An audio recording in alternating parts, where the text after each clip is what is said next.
You're like outside of Reading, right? Ephrata. Ephrata, Yeah, okay. Yep. I just noticed you said I'm gonna get this started a while. Yeah. What is that? What is a while? Oh, really? Yeah, that's like a thing that people yeah, say yeah, around here. I'm not from here. I'm from like the Poconos or Okay, New York, okay. so, yeah. Makes sense. Because it's funny you mentioned that. This girl that I was kind of like dating for a little while was from Chicago. Yeah. And when she moved here, she was like, you guys say weird shit, and a while was one of them. Yeah. So so a while is it's just like while we're doing this, I'm gonna do this. Okay. Like the way she experienced it, like she was a waitress, and someone was like, yeah, could you get me another soda a while?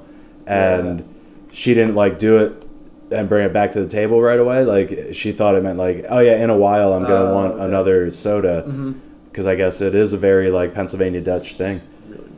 Yeah, we got a lot of those kind of sayings. Yeah.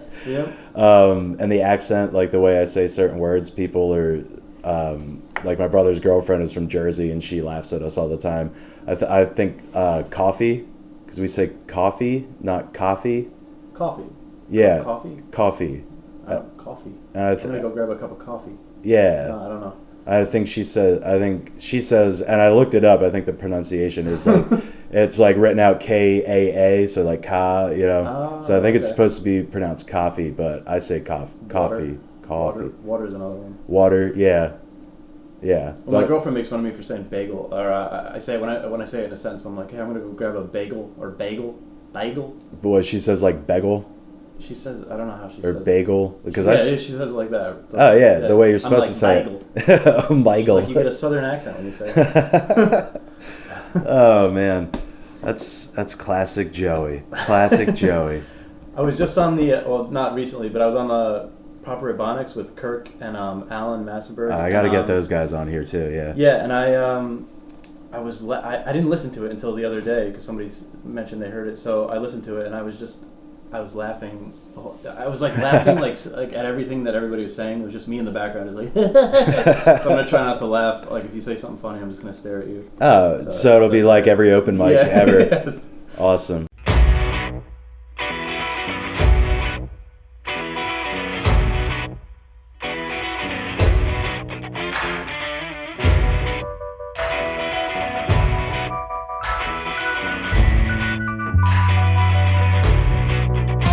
Hi, everybody.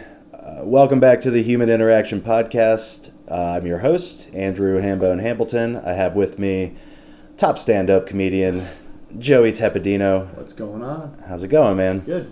Good. I'm glad you came down. Like I said, you interrupted my Facebook political argument, so I appreciate that. Well, you're welcome.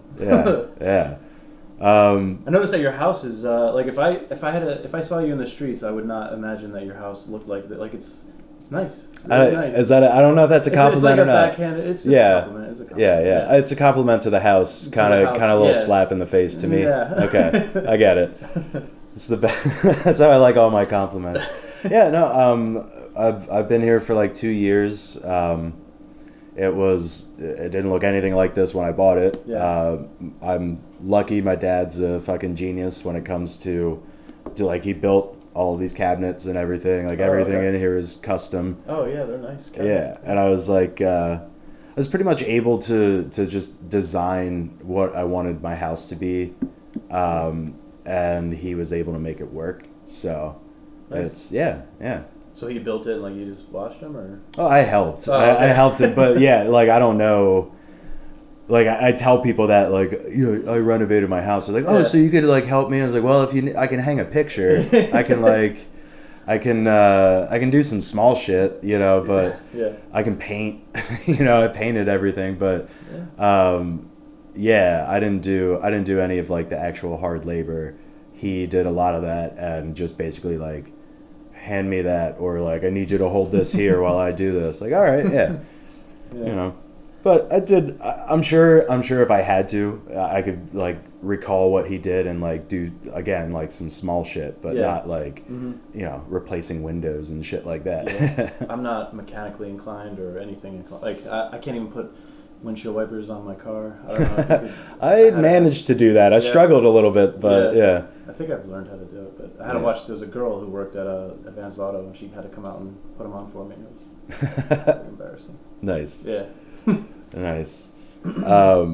Well, I'm all about reversing gender roles, so that's actually I'm really proud of that young lady. So here we are. Here we are, yeah. It's always like when I started this, I wanted it to be like an interview podcast, like it just evolved, not even devolved, it evolved into just like hanging out and talking and human interaction, you know, which is what I wanted it to be, really. But now it's like, people come and hang out, and it's like, oh well, shit, I don't actually have anything to talk about. I'm not an interesting person. Fuck. Well, you do comedy, so that's and you do too. I don't know if you've told it before, but I've heard that you got into comedy because Robin Williams told you in a dream. Is that true, or am I?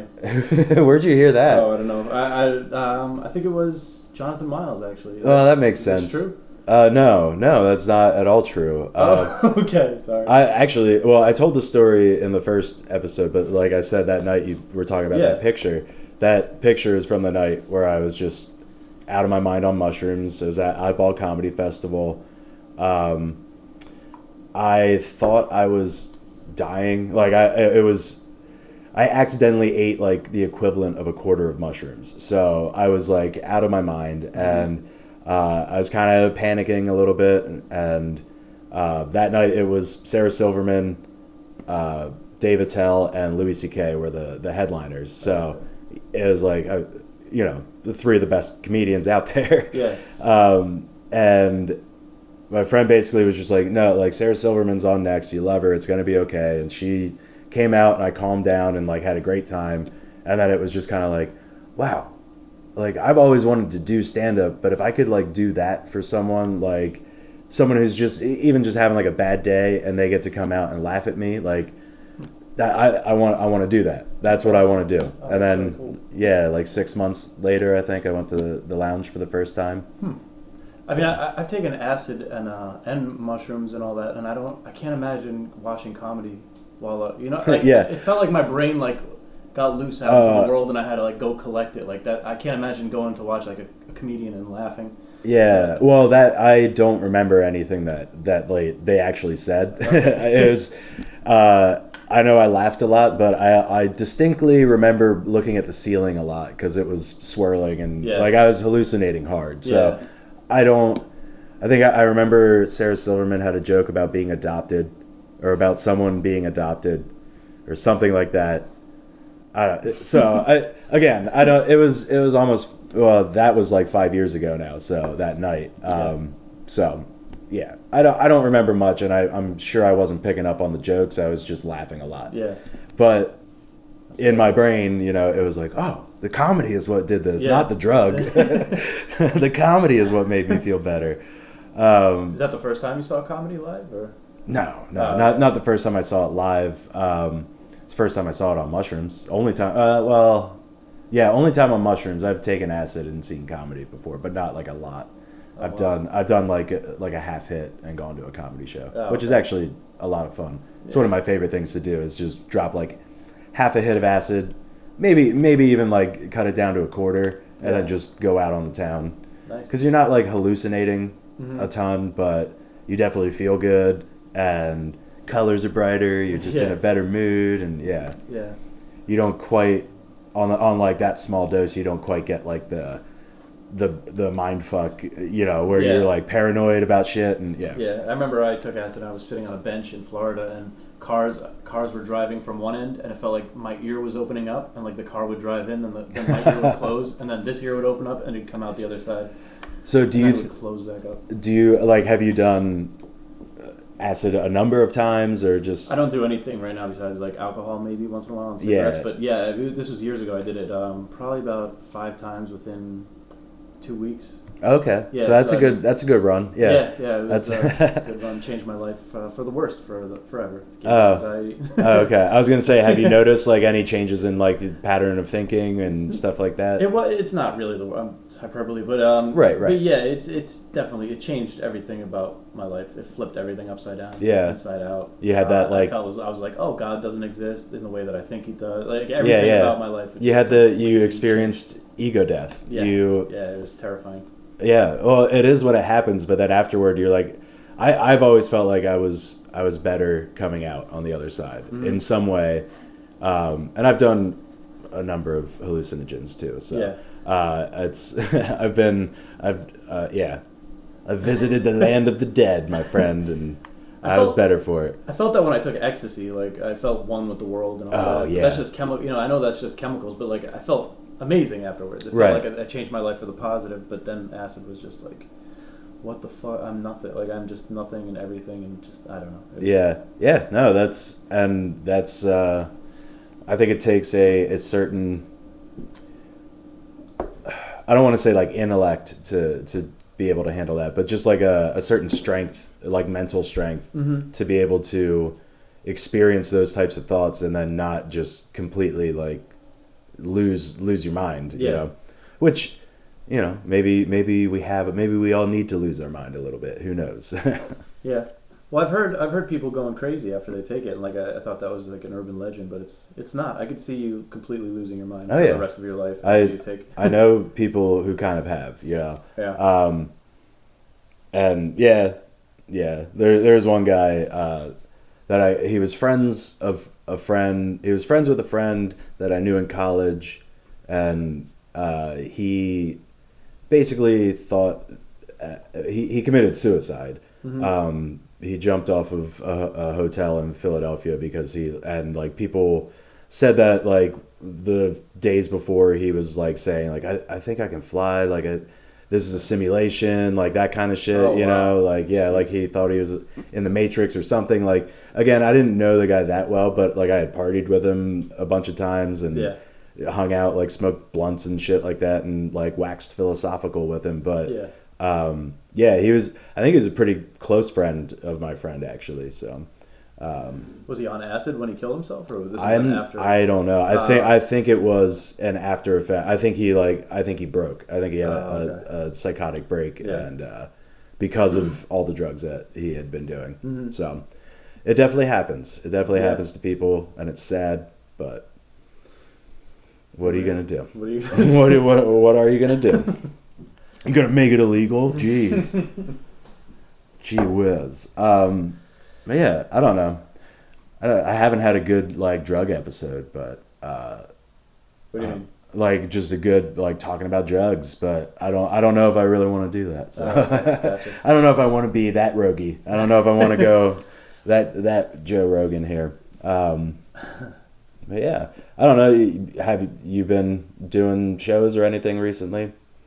Yeah, I've been. Yeah, I mean, there's shows. Yeah, I don't know. How'd the one go? I don't even know if you were there. The first one at La Costina.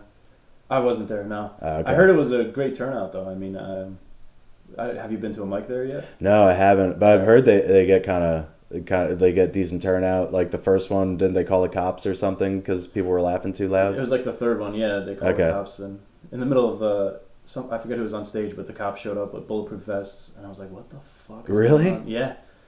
Jeez, because someone was probably like, "There's a loud party going on. There's like loud noises. People are like screaming." Yeah. I'm like, no, we're just fucking funny, dude. Yeah. Let us do our art.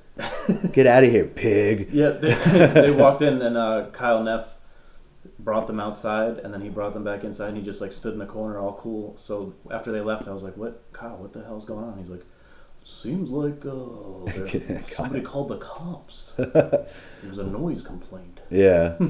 That's a good Kyle. That's a very good Kyle impression. All right. Dude, that was probably one of my favorite Audrey moments. I don't know if you were at that night at the lounge. You probably were. I forget who was... Oh, it was Abby. Abby Good was talking about like being sexy, like sexy talk or something. Yeah. And then Kyle was after her, and that was when he was still like starting to set out, just going, all right. And then Audrey was like, we were talking about sexy talk, and I just pictured Kyle doing that, like while he's having sex, just all right. All right. All right. He just walks in the bedroom completely naked. Yeah. All right. You think his pubes match his fro, like his head fro? No. He's got a little fucking Mennonite Jew fro in his pants. I gotta have all these people on too. Yeah. Like, I mean, that's kind of what's cool about the Lancaster scene right now. Is that there's a lot of people around who are just cool and fun to hang out with. Yeah. So, not that I do it very often. I'm typically kind of antisocial, I think, but Me too. yeah. Yeah. But yeah, this is a great scene. I mean, I've done comedy in Pennsylvania for a while, and this is probably one of the better scenes. Yeah. Everybody's really cool. It's a growing scene, like it's a growing thing. Oh, I love we're in the sweet spot of the year for the lounge now too. Yeah. Where we're actually, because it's cold, like no one wants to sit outside anywhere. It's like, oh well, we'll go sit in the basement and Yeah. and watch people hate themselves. Yeah. Pretty much. Yep. Yeah. So if you're planning on ever starting an open mic, I suggest doing it fall or winter, and not on a Monday, Thursday, or Sunday. So we're not competing with football. You get those nights in the summer where it's just packed. Yeah. And everybody's all sweaty, packed in there. Laughing. Yeah. Well, that's when Talene brings his students. Oh yeah. Yeah. He's always good for like 10 kids coming with him. I shouldn't say kids. They're college students. They're not like, he doesn't just show up with 10-year-olds. Little kindergartners. Yeah. Actually, I talked about that on the cast with Boyer last night, but Yeah. I went to Grape Room. Well, because this week I got home Monday night and I was like all pumped to come to the lounge, and then I just fell asleep on the couch.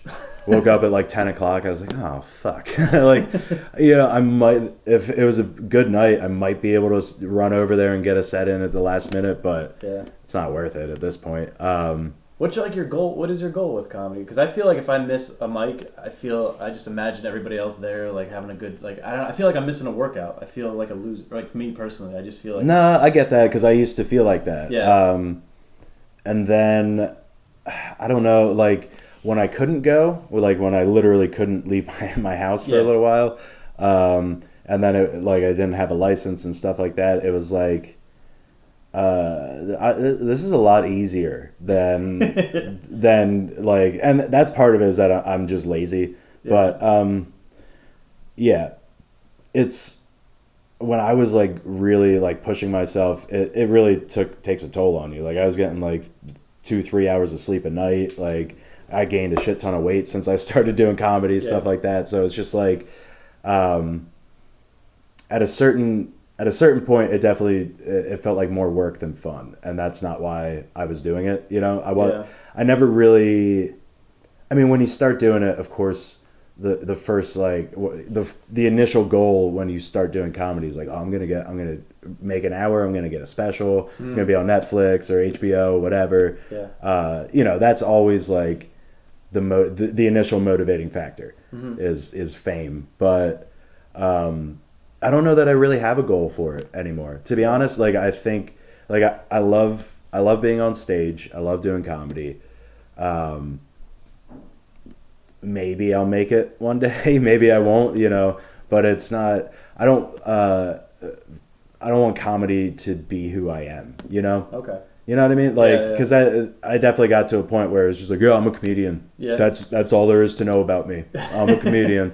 Like, nah, you kind of sound like a douchebag. Maybe you should like expand your horizons a little bit, And part of that also, art imitates life. Inspiration, jokes come from experiencing life, not from going on stage and running over the same shitty joke you're trying to make work that doesn't work. I hear that. You gotta. There's a time I think a lot of comics get sucked into like I have to be at this mic every night or it's not I'm not working hard enough, and it's like, well, dude, you don't have to be at a mic to work on your comedy. That's true. Yeah. You have to experience other things other than comedy in order to be funny and in order to have content to talk about. So I think there's a balance that I think a lot of people fail to strike. Yeah. I mean, I don't think I got into comedy for fame or for I just wanted to do it just to see if I could do it, and then I kind of got addicted to like a drug. Like Oh, the feeling absolutely. on stage of like people laughing, like Yeah. people are laughing at me. Well, I need that's to experience this every night. exactly. Yeah. It's like the greatest high. Yeah. I definitely agree with that. Yeah. Because you're tricking these people. You're making, you know, it's definitely a you're manipulating their brains. Like you're in total control when you're on stage. Yeah. It is a wonderful feeling, and it's very empowering when you can, especially like if a joke lands like the very first time you tell it. Yeah. And you're like, oh my, this is only gonna get better. Like this is so good. Yeah. Yeah. I did really well at a show a couple weeks ago. There was a bunch of people. I think there was over 200 people there, and I did. It was amazing. Nice. Like it was like the rush that I got from doing it was just insane. And then I've been bombing every night on stage pretty much since. So it's like what? Well, that's what's been killing me lately. Is like I've been having pretty good sets at the lounge. Yeah. And that used to be where I knew I was gonna bomb. Like I knew I was just gonna go and bomb at the lounge. But I would listen back to my set and it's like, no, that was a good joke. I'll go try it somewhere like in Philly or Baltimore, and it would get a laugh. Mm-hmm. And now it's like the opposite. Like I go to the lounge and the jokes I do there will get a good laugh, and then I go somewhere else and it's just like, who the fuck are you? You know, like. So yeah, it's like the high. It's given me the biggest highs and the biggest lows probably of my Yeah. entire life. It's so crazy. That's fucking cool. Where's the show that you did? The show was in Emmaus. Okay. Emmaus. It was the Emmaus Theater, gigantic. Like I thought there was going to be 15 people there. Yeah, and yeah. I show up and it's a theater, and they're like, yeah, we only sold about 124 tickets, but other people will probably have walk-ins, and it was packed by the end of the night. Nice. It was insane. That's awesome. I was terrified. Yeah. Oh yeah, but once you get That first laugh. 200 people laughing, you're like, oh, I am unstoppable. Yeah. Yep. It's hard to bomb when there's that many people, though. It's true because someone's gonna find in that large enough sample size, you're gonna hit with someone. Yeah, for sure. So even although I've done some pretty well attended shows where I bombed pretty hard. Oh yeah. Yeah. The actually one I was talking about with Boyer on the last episode is a very good example of that. There were probably like 150 people in that room, and there is one guy right up front who was into it. Yeah, in my hometown, no less. Like in front of people that I knew like growing up. That was one of the worst experiences I've ever had in comedy. Yeah. But then there's like this isn't even really a comedy moment, but I told a joke and it killed in a room of like 400 people. So I was at a conference for work, and one of the keynote speakers was a guy who's like involved in improv in Boston, and there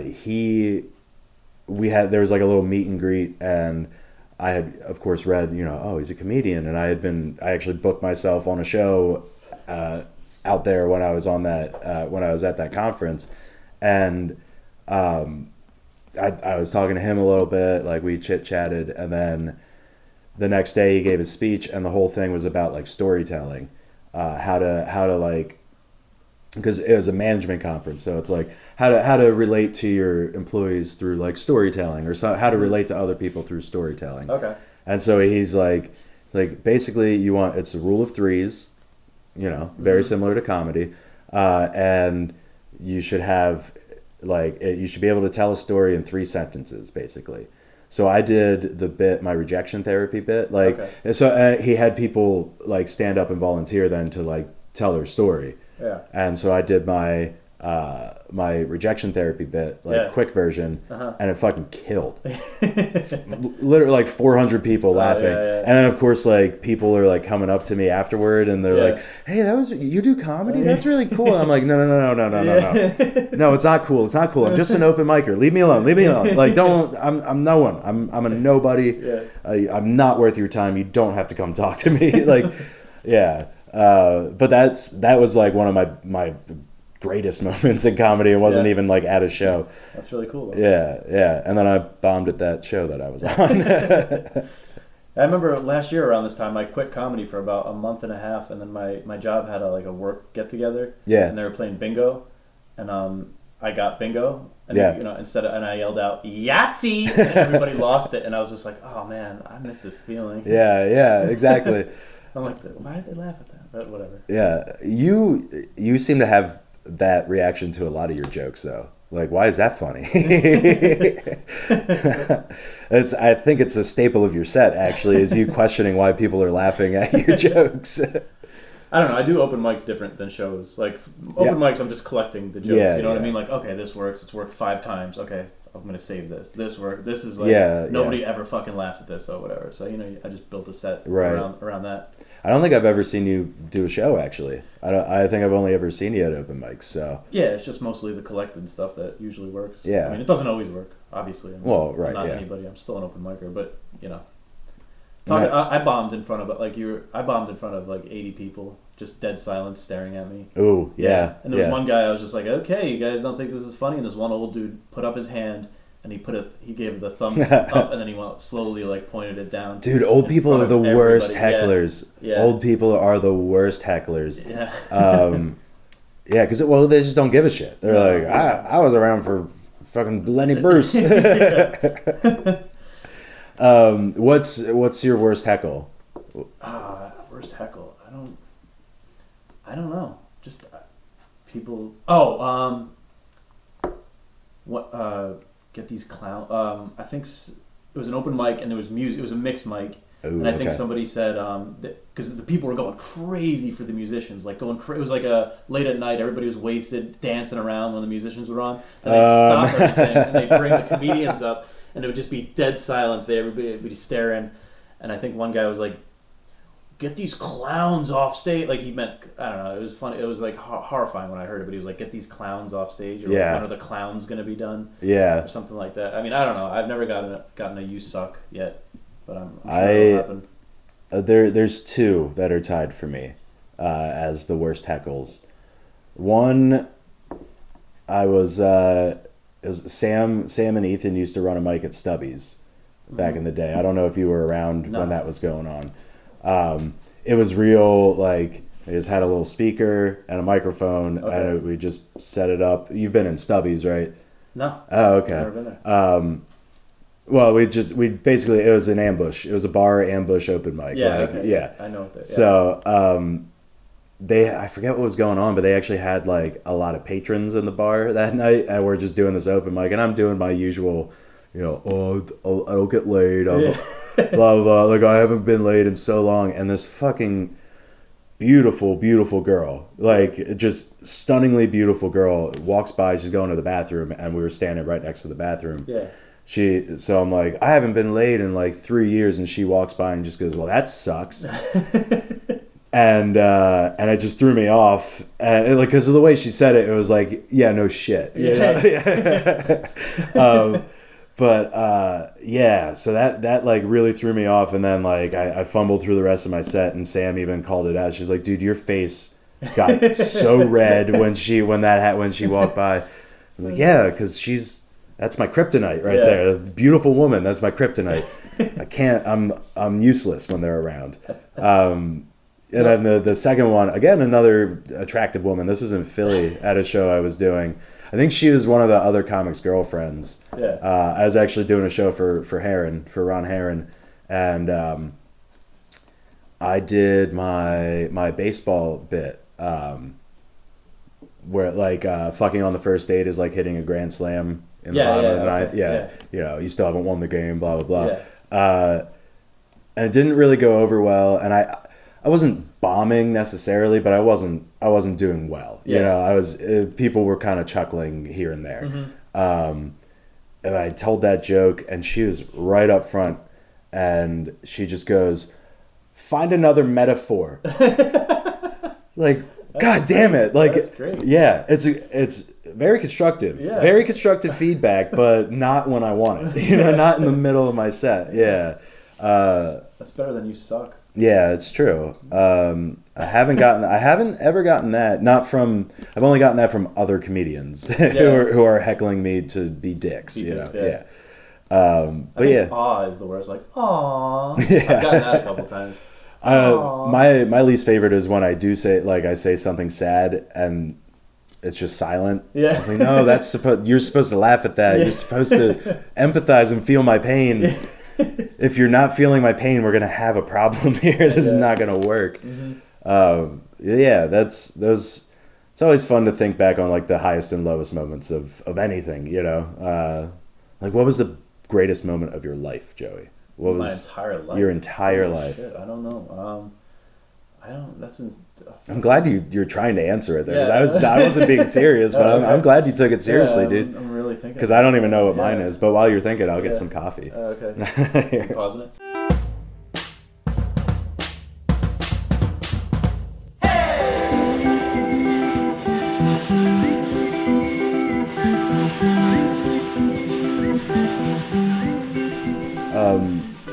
We're back, by the way. I got What's my up? coffee. Having a little smoke here with my buddy Joey. Cigarette, nothing illegal. So we're Joey just mentioned that like podcasting is a good skill to have, and I agree with that. That's kind of why I started trying to do this. And I appreciate that you think I'm good at like keeping conversations going because and maybe that's because the pressure's on now and I have to perform because it's my podcast, Yeah. But I don't feel like I am when I'm like just talking to people in like a public place. Oh yeah. And But it's a good skill. It is a skill too because it's not like if you're talking with your friends that you've known since kindergarten or whatever, that's different. But like somebody you don't really like. I see you around. We're like acquaintances. Yeah. Like, so it's like I'd say we're like friends, but we're not like great. Yeah. So to keep the conversation going, it's a skill to be able to do that. Like. Yeah, and it doesn't always work. I mean, I sat down with one of my best friends on this podcast, and it was like, what do we have to talk about? Like I was trying to talk to him about like his band and being a musician and the similarities between comedy and music and just performing. Yeah. And it was just that's what I mean when it was like it was hard to like interview my friend because it's like this isn't how we interact. This isn't like a natural thing, and I wanted it to be kind of very organic. So I accept your compliment. Thank you. Hosting is a different skill too. Oh, and I'm terrible at it. Yeah, so I'm still trying to learn. It's completely different than comedy. It's like you gotta be like the DJ guy, like, hey guys, like what? Well, and I know some like really really good comics who will hate hosting because they're like I'm not good at it. Yeah. I can't. That's not the muscle that I have. You know. Well, it's cool to learn so you could do crowd work, I guess, because you got to like come up with like a quick yeah. for the next. I wish I could do crowd work. Yeah, you don't do it. I've tried. When I'm not funny when I'm trying to be funny. You know what I mean? Like I should say in like a. I'm not good at intentionally being funny while having a conversation with another person. Gotcha. Like I can write a funny joke. I think I'm pretty good at writing joke, but like, and I think I can be pretty witty, but not if I'm trying to be. Well, mine mostly ends up when I try crowd work is just me talking, like, hey, what's up? What's your name? What do you? And I can never think of anything funny, but every once in a while something comes out and I'm like, fuck yeah, Nice. Yeah. So, It is a skill. That's why like I don't know if you've seen Todd Barry's crowd work tour. No, I haven't. Oh, it's awesome. He's Todd Barry's so fucking like dry and just so good at being a prick. Yeah. Like, but in a non-offensive way. It's really good. It's like a masterclass in just being an asshole to people. Huh. Yeah. Check it out. I love crowd work is probably my favorite. I love crowd. Yeah, I wish I could do it. Like I watch people do it. I think it's the fun. Like making fun of what's happening right now in the moment is. I think that's the funniest shit. Yeah, it's definitely not a skill I have either. Like I said, I'm good if I can write and rehearse and stuff like that, but off the cuff, not the greatest. Yeah. So, which like I guess like improv classes could help with that, but I don't know. There's that whole divide with like improv and stand up and which is dumb. I mean, it is dumb. Improv can be funny, stand up can be funny. More often than not, both of them suck. It's like the majority of improv that you see and the majority of stand up that you see is not going to be good. You know, it's not going to be like professional level. Yeah, a lot of people don't know that too. They go see an open mic and they're just like, what? Like, civilians. What? You know, what do you call them? Civilian. Yeah. Yep. Civilians, normies. Yeah. Yeah. It's I don't, and I think I attribute that to Netflix. You know, I don't want to be the guy who's like, oh, Netflix is ruining comedy. Yeah. Because it's not. It's great that those venues exist now, and that, you know, you don't have to rely on Comedy Central or HBO. Yeah. Or like getting past at a club that is 100 miles away from where you live. You know, you don't necessarily have to rely on that stuff. But that's still part of it for sure. But like what I think it did is it made more people think that they could do it. You know? Oh yeah. Because you get it's oversaturated. There's so many people who just.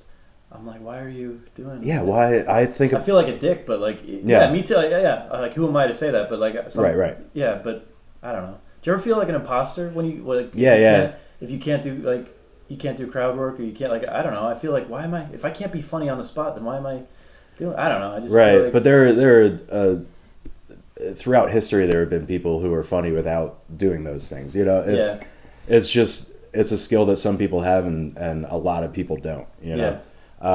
Which is how comedy was when I started, and I'm still just kind of rehashing ideas right now but that's what it typically comes back to, talking about comedy when you're talking with comedians, because that's what we know. But yeah, it's I forget what I was saying now. No, it's just sometimes like I feel like I did that show I told you with the 200 people, and I did really well, and then I'm bombing. Like I feel like I should be able to make anything funny. Like, so I go and I'm just eating shit at the open mics for the next week, and I'm like, am I really funny? Like, yeah. I should be able to make anything funny. I'm not that funny. Like, I'm an imposter. It's just these jokes that took me almost 4 years to write. Right. Did well at this show. Well, and that's another thing that I think people don't realize. Like, people who haven't been doing it, people who like just start out, they're like, they don't realize that like. The dude at the open mic who you think is really good, he's been working on, or the chick. Sorry, don't mean to be gender specific here. They've been working on those jokes for years. You know, like it doesn't. There's jokes that I stopped doing for a while, and then it's like, oh yeah, that actually had potential. Why did I stop doing it? I'm going to start working on it again. You know, so.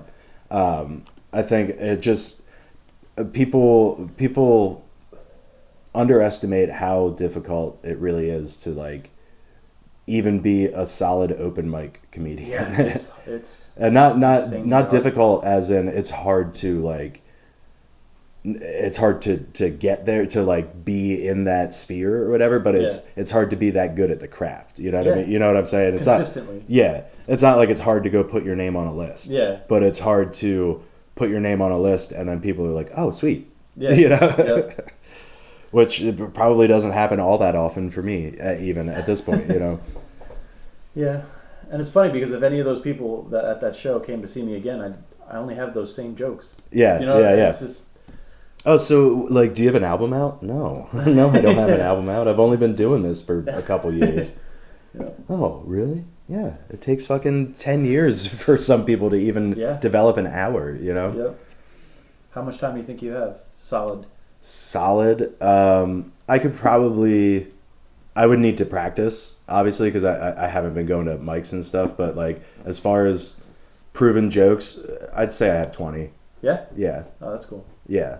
I have about 12. Yeah. Well, and my jokes are long. Some of my jokes, you know, there's a lot of build up to what hopefully is a big punchline. Yeah. And those are the ones when they bomb, they're the worst. Because it's like, oh man, I spent all this time on this elaborate setup that works when it works, but if it doesn't work, oh, it hurts. Did you ever know it's not going to work in the middle of that? In the middle of the setup, you're like, why am I doing this? Yeah, I did. A lot of times I can tell with certain jokes where it's like I have little jabs thrown in, you know? Yeah. So it's like, oh, if that didn't even get like a little giggle, this is not going to end well. Yeah, I'm just going downhill. Yeah. Yeah. And those are the times where I usually just kind of give up and I don't even try to make it. I'm really bad at that, where it's like, oh, if I think, if I know I'm gonna fail, which you can never really know that, but if in my head I know I'm gonna fail, I'll just completely give up on it. Yeah. I won't do the right pacing or the inflection. It'll just be like going through the motions. Get me off stage. I don't. Yeah. Yeah. And that doesn't help. That doesn't. You can't come back if you're doing that. Yeah. Well, I do that at open mics because people will come up to me because in the middle of a joke I'll stop doing it and I'll be like, I don't know, and I'll just say that. But that's because I don't think it's gonna work. I'm just like, fuck this. It's not gonna. But then, and maybe that's just because we know you, like at the lounge and stuff, and at the mics you attend. People laugh at that then. Yeah, people come up to me and be like, "That's so funny. Is that planned?" And I'm like, "No, I didn't get into comedy to do half of a fucking joke." You know what I mean? Hey, I mean, it's. You could probably make it work though. Like, I mean, there's people out there who do like kind of character stuff. Like even like Hedberg was kind of like a character guy. Yeah. And he would kind of do that sort of stuff, just like, oh, that I don't know what that joke was. All right, next one. It's like. Yeah. So one of the beautiful things about comedy is that it is completely objective. Or I'm sorry, subjective. Yeah. There's nothing that is objectively funny. It's all based on taste and an individual's sense of humor, and it's just a matter of trying to appeal to the largest common denominator of people who have that same sense of humor. Who will understand that joke and find it funny. Do you think some of it is like you're building a skill? So I mean, like, I know it's subjective, but don't you think some of it could be like because you're, I don't know how to word this. Like if you're becoming a great, I don't know, jazz musician, a saxophone player, like somebody might not like the saxophone, so that's subjective to them. But like in that world, do you know what I mean? Like I don't know if it's all subjective, is what I'm trying to say. Yeah. No, I get what you're saying. I think you could develop a skill. Like I see comedians that I don't think are funny, but like I'm like, oh, they're a good comedian. Do you know what I'm saying? Like, you understand? I think that there are. Yeah, I think that there are people who know. I think there are just people who know how to find what is funny and then make it translate to other people. Yeah. Like I don't know if there's anything. I don't know if I can honestly think of something that is like 100% every single person will find this funny, except maybe like. Okay. Anthropomorphized animals. Like you make an animal talk, it's automatically funny. Like I think that's like one of the only things where 100% of the time you'll get a laugh just because it's a talking animal of some sort. Like look at all the doggo memes and shit. Like that shit's hilarious. I love it, but it's like that is something that like it has humor built into it. And there's definitely some of those things out there, but I think even if you, I think even an unfunny person could make a dog meme not funny. You know what I mean? Like they could make a dog meme that's not funny. Mm-hmm. So I think it does come down to what your audience is, to your audience's sense of humor. Mm-hmm. How much of it do you think is the audience? Because you well, it's probably about 50-50. Yeah. I would say it's more on the comedian. It's more on the performer for sure. It's maybe 75-25. Yeah. Because if you're a good comic, you know how to play to a room. You know how to read the room, and you know how to. You should be able to do any room, basically. I don't know if I go that far, because there's definitely rooms that are, I'm trying to think of like. I don't know if I went into like an old folks home and did my material that they'd find it that great, or like a VFW, but I get what you're saying, like, oh, well then you should be able to tailor, like change your material a little bit, but like you talk about jazz musicians, they won't do that shit. They'll just go play a jazz club, I think it was Jay Leno who said you should be able to go, I know Jay Leno, but you should be able to go into any room and just make them laugh.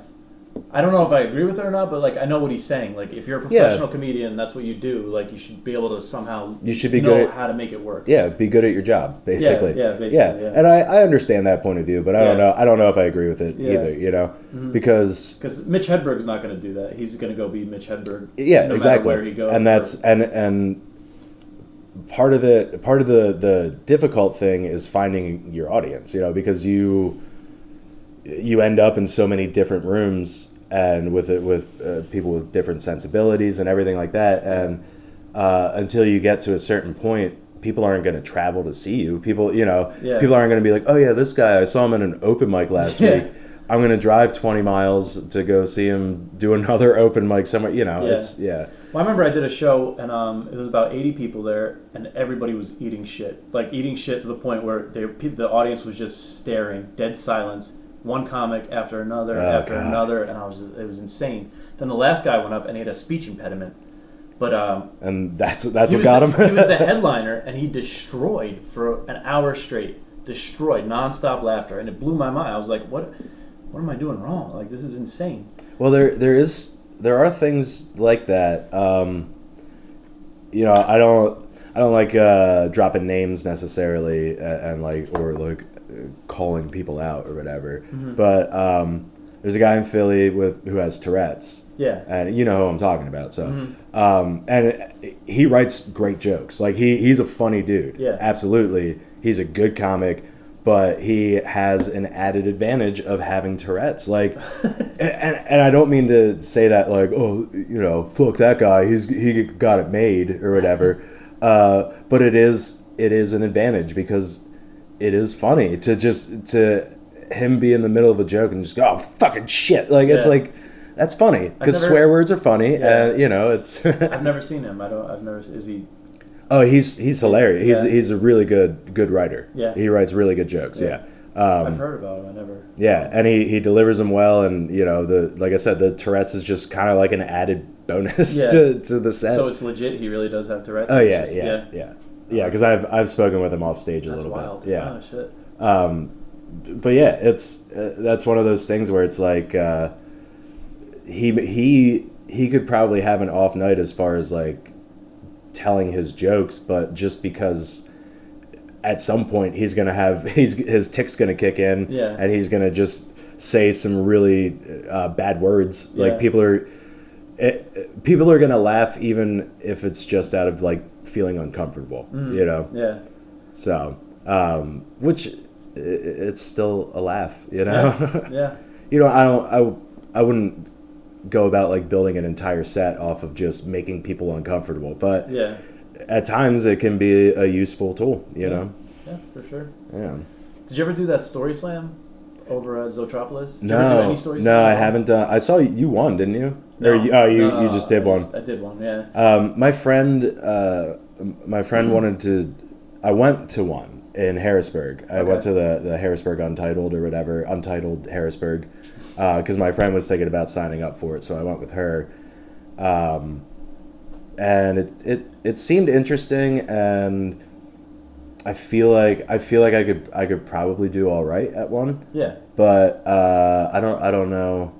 It's just trying to think of the story to tell, you know, or what to talk about, because I think every comic should do it, because people that go there aren't comics, so you could make a story, you could punch it up in a way that they probably don't know how to do. I'm pretty sure some of the guys when Harrisburg still had like the downtown comedy scene, when they're like Second Street comedy and that stuff. I think they used to do storytelling stuff a lot to try to punch up jokes, basically. Yeah. Okay. Or make a funny story. Yeah. And those people are ready to laugh. Like they laugh. They laugh at like it's like kind of like doing. You know when you go to see like you're in a meeting and you tell a joke and everybody dies laughing and you're like, okay, that wouldn't work. Yeah. Exactly. It's kind of like that. They're just ready to laugh at everything, so it just feels good. Huh. Maybe I'll sign up for the next one or try to get involved. Yeah. I mean, I'm pretty sure I know, like, or I've at least met, like, most of the people who do, you know, the storytelling and, like, comedy stuff that's not involved with the lounge. Like, I'm pretty sure I've met most of the people that, like, run the art scene in Lancaster. But I'm so bad at networking and talking to people that it's just, it's something I never think about. Like, that's a weird part of comedy for me, is like networking, you know? Oh, yeah. Because it's hard. Even like asking people to come sit down and have a conversation with me, it feels like pretentious. You know, it's like, Yeah. oh, you want to like just record ourselves talking because we're like the coolest. Yeah. Yeah. Yeah, and so it's one of those things, which I said in the first episode. I don't like asking to be on shows either. Yeah. It's like a point of pride where it's like, if I'm good enough, they're gonna ask me, and if they're not asking me, I'm just not good enough. You know. But that can be a negative point of view. You know.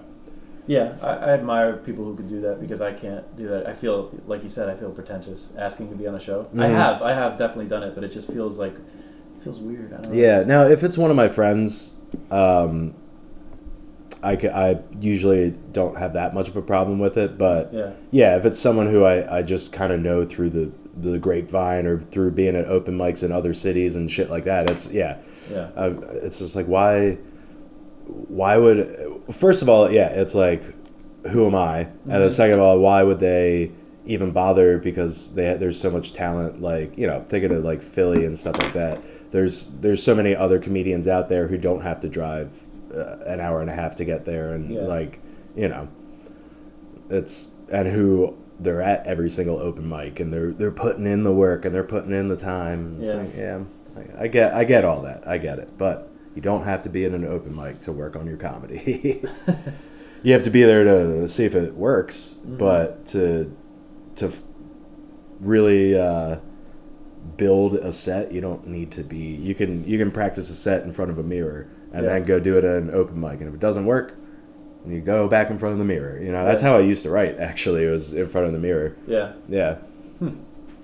I would, and that's when I was actually getting booked on shows too, because I wasn't even doing a lot of open mics at that point. Were you practicing like facial expressions and stuff? No, I would just, and it wasn't even necessarily in front of a mirror, but I would just go in my room by myself and just run through the set, you know, and hit all the points. Like, I should probably pause there because they're gonna laugh, you know, like assuming things, but that's a thing that I never prepared for. Like shows where there's a lot of people and they're laughing. That's a whole different dynamic, like with timing and stuff. Like, you have to, because you don't get that really at open mics. So very very rarely do you get a laugh break. So I fucked that up at a couple shows because I'd just go right into the next joke as they're laughing. I'm like, oh man, I should have paused there or like waited. That's the issue that I have with like doing the competitions, like Philly's Funniest, stuff like that, because they're usually good audiences. You if you're not doing well at those shows, like there's you're the problem, because those audiences are there to laugh. They know they're coming to a comedy competition and they're going to vote their friend number one anyway, so they just want to have a good time, you know? Okay. So you practice your set at open mics, you know, and for me, it's like, all right, I'm trying to fit as many jokes in as I can. I'm trying to go as close to 6 minutes as I can. And so I work it out to where I have like a 5-minute, 45-second set, and then there's no time to pause. Yeah, there's no, I can't pause for laughter. I can't, like, if there's like a little crowd work opportunity or like something, you know, interact with the crowd a little bit. Well, do you have something you close on? Yeah. So that's why you want to get to that. You want to make sure you get that in there. Yes, so exactly. And that's what happened this year with my Philly's Funniest. I went over by like 7 seconds because I just had to get my closer in. Oh, no. And I could have walked on the second best joke. You know, I could have walked out on the joke before it because it got a good laugh. And I could have just left it there, but no, I had to get that closer in. No. And you got disqualified? I think I got docked points. Okay. And I think that's what happened, because you don't really know. But based on the compliments that I got after the show, and it was a pretty big crowd, and a lot of people were like coming up to me afterward. They're like, "Hey, that was really good. I voted for my friend first, but I put you second." You know, that whole thing. I was like, all right, like, wow, I might actually go through this year. But no, you didn't. No, I didn't go through. And like I've kind of really lowered my expectations for comedy at this point, where it's just like I don't even know if I'm going to do Philly's Funniest next year. It's just like I've never done it. I think this might just be a hobby, you know. think it might just be something that I like to do. Kind of like the podcast. Like, I don't expect this to fucking blow up and have millions of downloads and shit like that. It's just, I don't know. I'm bored. I'm bored. My life is boring. I don't like going to work every day, so I need something to offset the fact that my life revolves around making money. You know, like that's. It's also cool to get good at something. Like yeah, absolutely. So. To hone a skill again that not a lot of people are very good at. Yeah. So, and you know, there's always those guys who. People are like, I don't know why that guy never made it. Like, he was so good. Yeah. He was, I don't know what happened to him, but you know, yeah. I don't know. I do want to bring up the since you brought it up earlier, the Bill Hicks thing, because I think that's hilarious. Joey was freaking out earlier because he's like, hey, you look like Bill Hicks, dude. You look just like him, and. There's another local comic who I don't know. Is he still doing comedy or is he? He moved to Philly. That's right, he did. Yeah, he's doing it down there. So. Okay, well maybe he listens. Hey John Miles, if you're listening, this story is about you, you bitch. Yeah, he is great. Yeah. I love John. Yeah. But he used to tell me, like he used to say the same thing, and the first time he said it to me, he was like, dude, it's crazy. Like, you remind me of a young Bill Hicks. Yeah. And of course, I'm like, well, thank you. Like, I appreciate that. He's a huge influence on me, and you know, I watch a lot of his stuff and blah. And he's like, no. Physically, you physically look like Bill Hicks. Yeah. So that's a shot in the arm for the old confidence there, for sure. I got into Bill Hicks later on in life, and he's a big inspiration. He's a big reason I wanted to get into comedy, and then. Once I started doing it, I realized that I didn't want to do that kind of humor. Do you know what I mean? Yeah. Isn't it weird how the stuff that you like is different than the stuff that you do? Like, yeah. So I didn't want to be like... Because like my when I first started, my biggest influences were probably like Birbiglia and Bo Burnham, probably. Really? Like they were, yeah. So... And I'm not that kind of comic, you know. Yeah. That's not me at all. So well, he's a storyteller, Birbiglia. Yeah. Like Birbiglia. And that's what I wanted to do for a while, was like long form storytelling type stuff. Yeah. And then I realized like people at open mics don't give a shit. They don't want to hear that. Like, and I got sick of bombing. And it was like, and like I always liked Louis, and I always liked like Dave Attell and Sarah Silverman and Mitch Hedberg. Chappelle, like all the greats. I always really liked them, and I was into comedy way before I started doing comedy. And one of the greatest compliments I ever received after one of the first open mic sets that I did in fucking Phoenixville, I was the only person that showed up to this girl's first open mic, and she used to book me on shows a lot too. And I had a bunch of jokes written down, like premises, whatever, that I was working on. I was like a month into comedy. And I just stood there. I just did like 20 minutes of like an open mic set for like 5 people and the girl who was hosting it. And afterward, one of the guys came up to me. Like, I'm just sitting there drinking a beer. He's like, man, that was pretty cool. You're pretty good. Like, you remind me of like a cross between Louis C.K. and Anthony Jeselnik. I was like, nice. Yeah, I was like, holy shit, like 2 of my favorite comics. Like, thank you so much. That's awesome. So yeah, for a little while I wanted to be like Jeselnik. I wanted to be edgy and cool, and but again, not really me in that way. I think I actually identify with like Tasha's delivery. Okay. And Louis C.K.'s like joke writing. Louis C.K. and shit. You've been farting a lot over there, dude. No, it's just the seat. Oh. I just see you like lean over. Okay, cool. Awkward. Sorry. Yeah, sorry. I thought you were farting. No. Farting in my kitchen. No. Motherfucker. Yeah, but like what the fuck? You've been farting a lot. Yeah, dude. I thought you were. I was just ripping farts. Just yeah. Shit. Nah. Well, dude. I know plenty of people that are just like, it's a natural bodily function. I just gotta fart. Which is true. I don't disagree with that, but it'd be pretty rude. Yeah, but like I think Tasha's delivery had a big influence on me, and then Louis C.K. and Chappelle. The way they write jokes and the way they it almost feels like they're not telling a joke when they're telling jokes. You Yeah. know, like that. I really tried to pick up, emulate some of that, and I think I've gotten okay at it. You know, at that kind of style of. I'm nowhere near their level, obviously. I'm not like three of the most famous comedians in the history of comedy, but yeah. Who do you besides Bill Hicks like, or who did you gravitate towards then?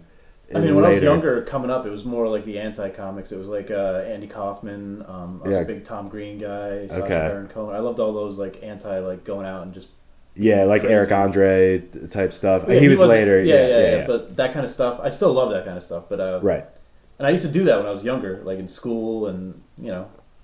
What about like Jackass? Were you really into Jackass? That was a little bit later, but yeah, Jackass was a big one. The whole, you know, when Bam Margera would do the things with his parents and all that. Yeah. Stuff. I love Andy Kaufman. Andy Kaufman is like one of my heroes growing up. He was one of my all-time favorites, but. And that's kind of a weird one, like growing up, like because I didn't even learn about Andy Kaufman until I was older, you know. So yeah, my dad showed me him, and I became obsessed. I was like, this is the best thing I've ever seen in my life. This is amazing. And then, but it's hard. I don't know. It's not a good feeling to have the audience confused and against you. For me personally, like no,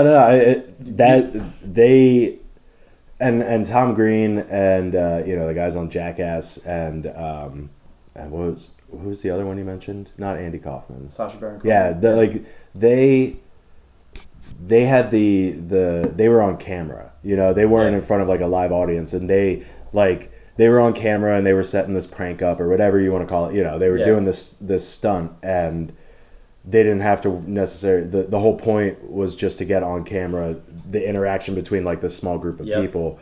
Whereas like, Andy Kaufman fucking read The Great Gatsby in front of an entire lecture hall. It's just funny to him. It was just funny to him and his friend, and like that's all he cared about, I guess. But it's just so awkward because I see so much of that at open mics. People just. Yeah. Not doing Andy Kaufman, but just like making the audience feel awkward and weird. And it's not a good. No, it's not, and it kills the room for everybody else then too. Yeah. Like that happened at the Grape Room. Yeah. I don't want to talk about it again because I talked about it on the last episode. But yeah. I mean, I can edit it out. I'll tell you the story. So like, there was a 10-year-old girl in the audience. Okay. At the Grape Room on Tuesday because it was her birthday, and her dad was a comedian, and I guess he writes a lot of jokes about the things she says, and so everyone's kind of like, what the fuck is going on? There's a 10-year-old here, you know? And her dad goes up on stage. No. He was like the next comic.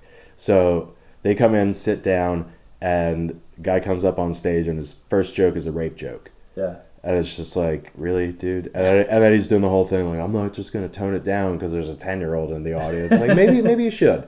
Maybe you should tone it down a little bit because you're making everybody uncomfortable, not just the kid. And then her dad was terrible. The dad comic was not very good. Was she laughing, the little girl? No. When that was like one of the best parts. Like, I looked over at her. It was a little Asian girl. They had apparently adopted her. Oh. And he's up on stage doing all these jokes talking about her, like, and she's just looking at him like, because he's bombing like hardcore. It was real bad. He bombed pretty bad. Yeah. Because I don't know if it was like, oh, everyone's sick of this, or if it was just people were like, all right, we'll let this guy do his thing and then get out of here. You know, like. But yeah, she didn't look too happy with her dad. She was kind of looking at him like, "What? This is fucking bad, dude. Yeah. Like, stop." Yeah. That's weird. Yeah. So Andy Kaufman was big. Yeah. Andy Kaufman. And then like later, so once you kind of grew out of that, like. I don't think I ever grew out of or not, but you know what I mean. Once you learn that's not what you want to do on stage. Yeah. Well, I did that kind of stuff. I filmed crazy. Like I have all kinds of. I've filmed stuff for years, but once I got on stage, I don't know. I mean, I like Louis. I've always liked Louis. Mitch Hedberg. All those guys. Yeah. Chappelle, Bill Hicks. I think. Oh, Patrice. Oh yeah, of course, Patrice. Yeah. I don't know how I forgot Patrice. Yeah. And I wasn't really that like. I wouldn't say he was that big of an influence until after I had already started comedy. Yeah. You know what I mean? Like, Louis and and Chappelle, like, and those guys, I had been watching them for a while, and I knew who Patrice was, but once I actually started doing comedy, and you deal with some of the drama that kind of comes along with it and stuff like that, you know, and then you listen to Patrice talk, you're like, holy shit, this dude was way. Greg Giraldo, another one where it's just like way ahead of their time, and so fucking sad that they're gone, man. Yeah. Well, once I started doing comedy, I started to respect Seinfeld more. Like, I never used to think his stand-up was funny. I was like, I loved his show, obviously, but like his stand-up specifically, I was like, whatever. He's not really that funny. Then once I started doing comedy, I'm like, he's a genius. He's fucking brilliant. It's the simplest fucking shit, but it's so funny. Yeah, like, he's brilliant. Yeah. I respect clean comics more since I got into comedy because I can't. It's hard to do. Oh, it's just a natural. That's how I talk. I'm not a clean person. Like, I'm not a clean person. Very, very dirty. Have you ever had to do a clean set? Yeah, I had to do it one time. Yeah. It was a benefit show / competition at Frankie Bradley's, actually. Great crowd, actually. But the guy was like, you know, you can be a little blue, but don't go dirty. You know, we're not looking like it's a dinner show. Yeah. You know, people are eating dinner and stuff like that. So, and at that point, I think I was doing pretty stuff that was pretty easy to make clean. Like, all right, take out all the swear words and you're good. Basically. Yeah. Exactly. I was doing like Tinder and Bumble material. Although this is something I've heard Seinfeld say that I respect about him. I don't. You ever see Talking Funny on HBO? Yeah, where they're talking about the F word as like a Corvette. You know? Yeah, and he's talking about the joke where the word fuck got the laugh, so he took it out, didn't get the laugh, and he was like, that joke's done. Not good. Yeah. That my Bumble joke where it's like it's not where I realize that it's not my shitty pickup lines that the problem is just my shitty face. It doesn't work as well because I think I said horrible. I think it's not my horrible pickup lines. It's just my horrible face. Yeah, and it still like got a laugh, but it wasn't like shitty. Funnier. Because I'm angrier. You know, you're shitty face. You're feeling that emotion. Yep. No, cursing could definitely work. It's just I feel like people just they overdo it. Like fuck instead of like, and then I was fucking walking in the fucking there's a fucking. That's what some of my non-comedian friends have said about me. They're like, you got like instead of saying or like a lot of these common vocal tics, you just swear. Like you just say fuck or shit or But that's how I talk too. Like, and obviously not all the time. I don't do it at work. Yeah. Like if I'm talking to customers, I'm like, well, this fucking job isn't going to be done for so I should be able to translate it, but I also want to have a little personal integrity when I'm on stage too, where it's because I think part of what makes someone funny is also their personality. Like someone's personality is definitely plays into how people perceive them as funny or not funny. Mm-hmm. You know, Seinfeld's personality, he's not a sailor. He doesn't curse like a sailor, and he doesn't look or carry himself like a guy who does that. Yeah. So you don't expect that out of him, and he doesn't. You don't. I don't know. It doesn't seem like part of him, so it doesn't need to come through on stage. Whereas I think I have a certain vibe about me where it's like, that's like part of that guy's personality. I know what you're saying. You know. I remember I don't know if I was applying for to become a host at Wisecrackers. There was a bunch of people there, and she told me at the last minute there's no cursing, and I'm like, oh god. So I did what you just said, and I took out all the fucks and all the shits and all this. Yeah. And then I was doing okay, and then in the middle of it, I said fuck, and I was like, oh shit, I said fuck. So I didn't get the gig. As I was leaving, she was like, we'll call you. Yeah, and you're like, no, you won't. Yeah, you don't have to tell me. Never heard from her again. Yeah. I've never gone that route. I tried to get a job when Punchline opened, but I wasn't trying to get a job as like a comedian or like a host. I was just trying to get a job there so I could be around a comedy club. Doing what? Waiter? Yeah, I think I like an usher, something like that. Gotcha. But then they found out. They're like, oh, you live in Lancaster. I'm like, yeah, but I could make it work. Yeah. I work till 5 on Fridays, but I could make it work, Yeah. you know? Like, yeah, again, we have a lot of people in Philadelphia Yeah. already. There's millions of people here, in fact. So, good luck to you. Yeah. Do you ever think about moving?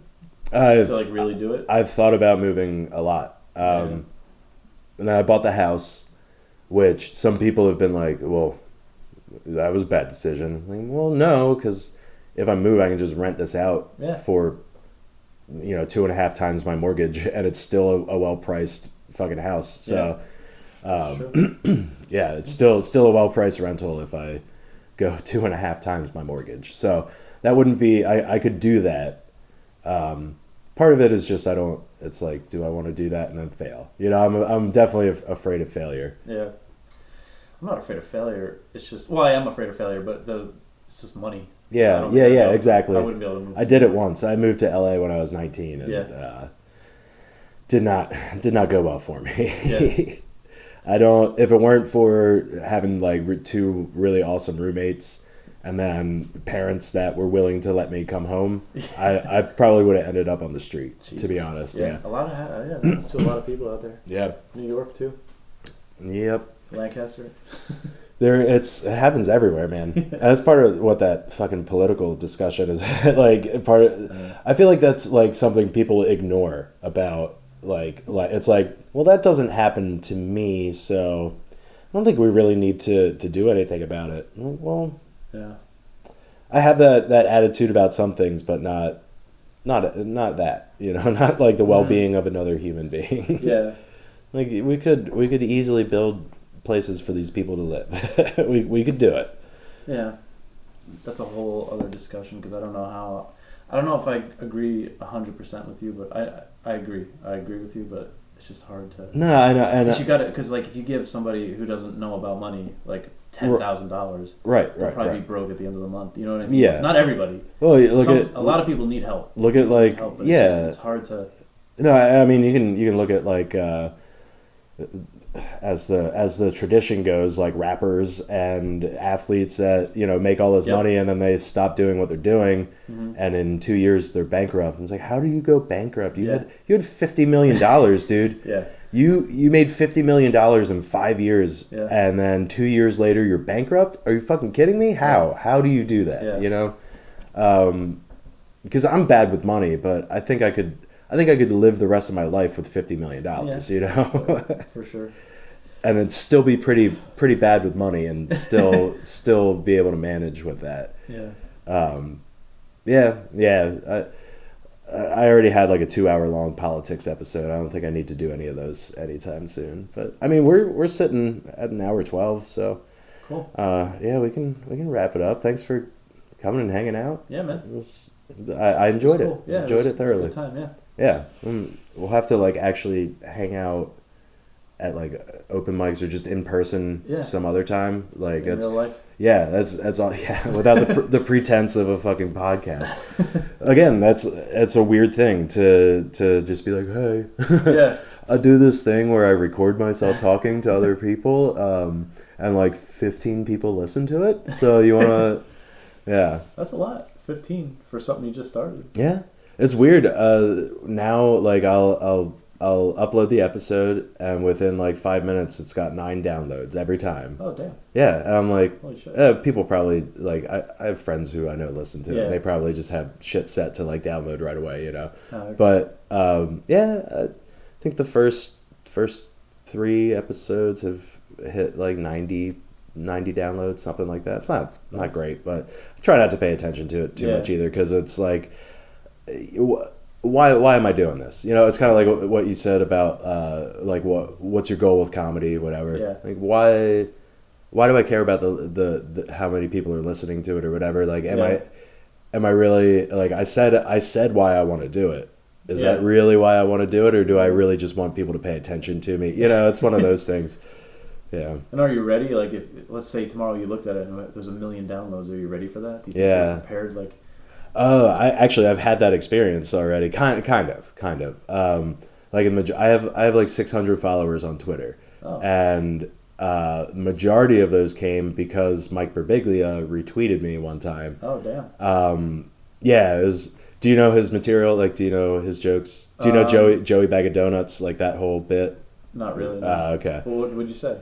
So my friend who lives in, excuse me, my friend who lives in San Francisco posted like he got some like mailer, like a little postcard or something for some sale or something like that, and it was addressed to his address, Joey Bag of Donuts. And Birbiglia has a joke that revolves around Joey, that name, Joey Bag of Donuts. Okay. And so I screen grabbed the picture and I added him. I tweeted at him. I was just nice. like, "Yo, look what my friend got!" Like addressed to Joe, and he retweeted it. Oh shit! And then like 400 people fucking followed me. Damn. I went from like 30 followers to like 450. So then you have the pressure to be funnier. Yeah, well, right, and it's like, oh, I say in my fucking bio like comedian or blah blah. So then then it's like, oh no. Yeah. Oh no, and like people are like tweeting at me like, I'm gonna go to your friend's house, your friend's apartment, and fucking like knock on his door and shit, and I'm gonna send your friend pizza. And I'm like, just don't do any of that. Just let it go. Just let it be a funny reference that we all get, and just don't be Twitter, please. So that kind of freaked me out a little bit. And then you remember At Midnight? The show At Midnight? It was a Comedy Central show. Okay. Chris Hardwick hosted it. And it revolved, that's where like hashtag wars started. Okay. So I used to play hashtag wars every night. Yeah. And they retweeted one of my hashtags. Oh shit. And I got a bunch more followers from that. Jeez. And then again, it says like comedian in my fucking bio. So I feel like all this pressure.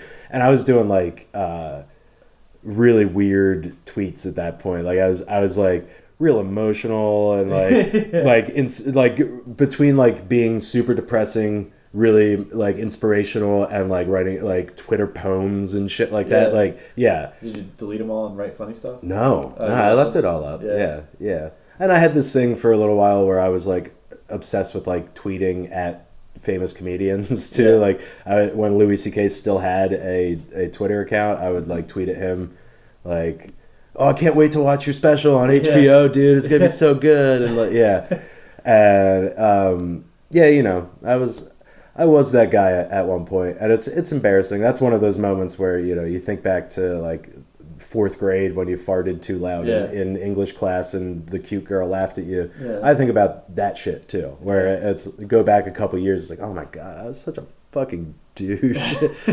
Why does anybody ever talk to me? Yeah.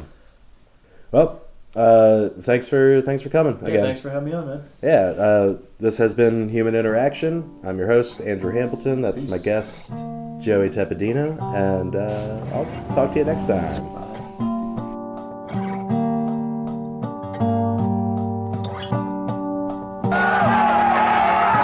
Eagle.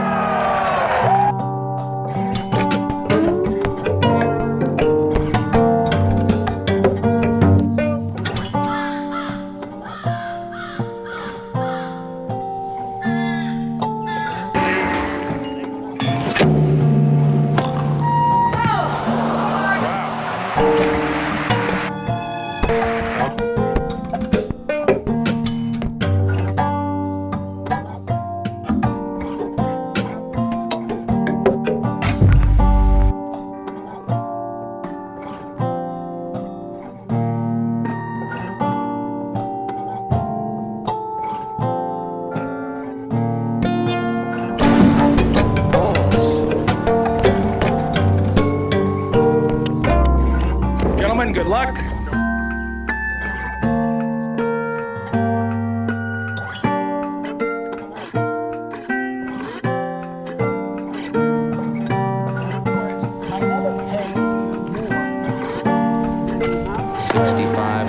Because I just wanted, he kept calling me at night, all hours of the night, calling my husband, my brother, calling me every day. He's after me, and I was devastated. I was without a job, without a salary. I was trying to get unemployment, and I was told it first kicks in after a few weeks, and I was busy looking for another job, and also have a heart condition, and I told him I have a heart condition. I said, here, take a few dollars. I'm sorry this happened to you. But just leave me alone. I'm not the person who deposited those.